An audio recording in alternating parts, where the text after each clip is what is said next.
So what makes a movie overrated? How does it get to that point? In our minds, some of the biggest contributing factors are genre, audience, and precedent. By precedent, we mean sequels, and perceived originality. Each of these factors influence critics and fans when judging a movie. We're not free from these influences either. Hell, we enjoyed the Hobbit films largely because we love The Lord of the Rings. It just so happens that we are somewhat free of these influences when it comes to the movies on this list. If you like these films, which you very likely do, you are bound to disagree with us. That's allowed. You probably hate plenty of movies we like too. No more talk. Let's make some friends. Here are some recent films that are distinguishedly overrated and why. Don't forget to like and comment, and also make sure you press that subscribe button for more awesome videos. Doctor Strange. With a powerful cast, an interesting concept, and the millions and millions of loyal and dedicated fans behind it, Doctor Strange was bound to be a hit before it was even in theaters. But here's the thing, it wasn't all that great. Don't get us wrong, it was a fine film. It had moments of fun and it was visually beautiful, but the entire thing felt rushed and, at times, ham-fisted. There was an absence of quality humor, which made the other MCU films such a huge success, and the story played out pretty much exactly as everyone expected. If Inception had not already been made, this might have been the most visually stunning film ever. But is that enough for the supremely high ratings this film has received? Not in our minds. If this was not in the MCU, we bet it would have been scored much lower. Alien Covenant. Call us traditionalists if you like, but the thing that made Alien so successful was that it was a claustrophobic horror film in space. Aliens came around and transformed the franchise into an action franchise, and no one has ever tried taking it back to its roots. While Alien Covenant might help answer some mind-numbing questions we were left with after Prometheus, it really does nothing else. It doesn't add anything new to the franchise, and although it is fun at times, it's rather dreary and depressing overall. This has one of the lowest ratings of all the films on this list, so it's not going to be winning any major awards outside of effects, but people are saying this might rejuvenate the franchise.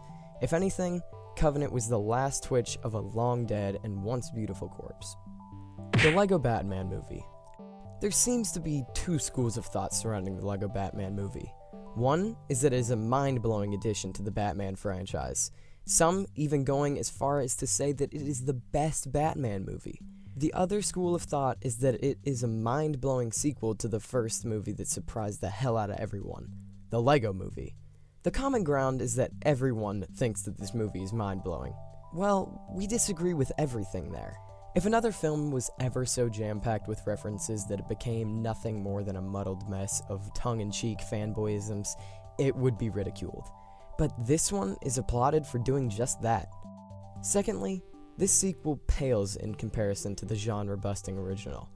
It's a fine sequel, but it's like most of the other sequels, in that it's not as good. It's an insult to the first film to suggest otherwise. Sausage Party.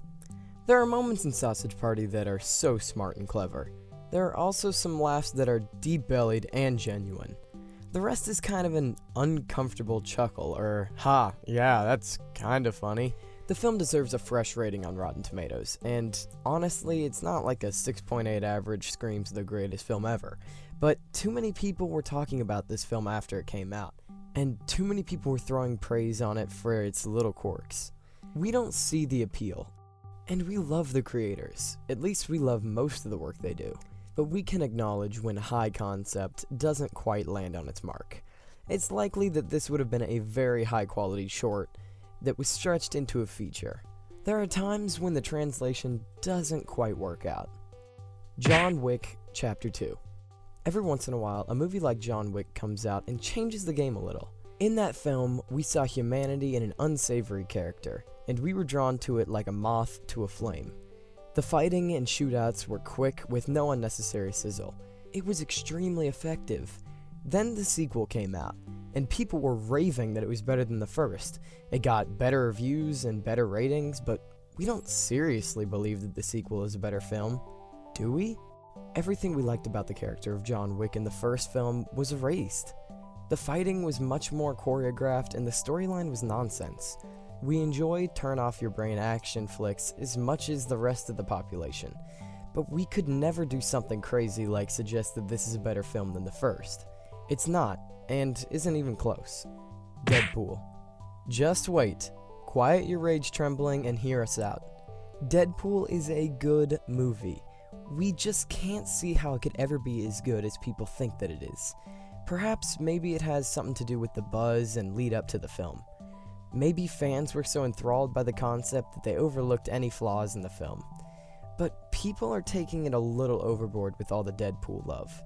We wouldn't be surprised to learn that Deadpool was one of the most popular boy names in 2016. Again, it's a good movie. But was the outrage that Deadpool didn't get an Oscar nomination really necessary? For a self-referential and totally aware film and film hero, the movie sure played out exactly the way every other superhero movie has. Hopefully they throw in a few curveballs in the sequel, or this shtick could get awfully tired awfully quick. Thanks everyone for watching. If you enjoyed this video, please leave a like and comment. Also, don't forget to subscribe.